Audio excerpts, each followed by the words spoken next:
আপনি হয়তোবা অনেক মেধাবী এবং অনেক হার্ডওয়ার্কিং পারসন, বাট আপনি যদি ভালোভাবে কমিউনিকেশন না করতে পারেন, তাহলে আপনার ভ্যালু আপনি মানুষকে বোঝাতে পারবেন না। আর আপনি যখন ভ্যালু ক্রিয়েশন করতে পারবেন না, তখন আপনার ওই মেধা এবং হার্ডওয়ার্কের কোনো মূল্যই থাকবে না। কমিউনিকেটরদের ভিতরে তিনটা গুণাবলী সবসময় এক্সিস্ট করে।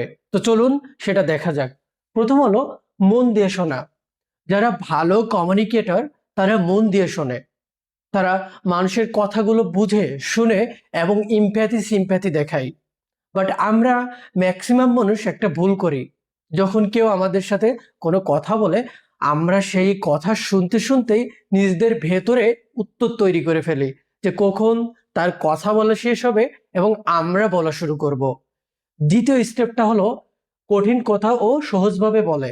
যারা ভালো কমিউনিকেটর তাদের ভেতরে এই গুণটা খুব ভালোভাবে দেখা যায়। কথাকে কখনো ওভার কমপ্লিকেটেড করে না। তারা খুব সহজেই তাদের লিসেনারদেরকে তাদের মেসেজ পৌঁছে দেয়। তো আপনি যখন কথা ওভার কমপ্লিকেটেড করে ফেলবেন, আপনার পাশে থাকা মানুষটি আপনার কথা বুঝবে না। তো আপনি যত সহজে মানুষকে বোঝাতে পারবেন, তত ভালো কমিউনিকেটর হিসাবে দিন দিন গড়ে উঠতে পারবেন। তারপরের বিষয়টা হলো সে ইমোশন কন্ট্রোল করতে পারে।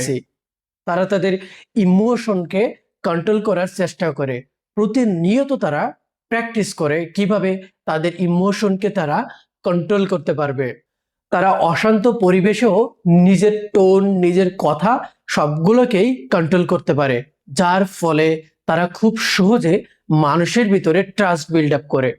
তো আপনি যদি এই তিনটা জিনিস মনে রাখতে পারেন, তাহলে আপনি একটা ভালো কমিউনিকেটর হিসাবে গড়ে উঠতে পারবেন এবং আপনি আপনার পার্সোনাল এবং প্রফেশনাল লাইফে অনেক দ্রুত উন্নতি করতে পারবেন।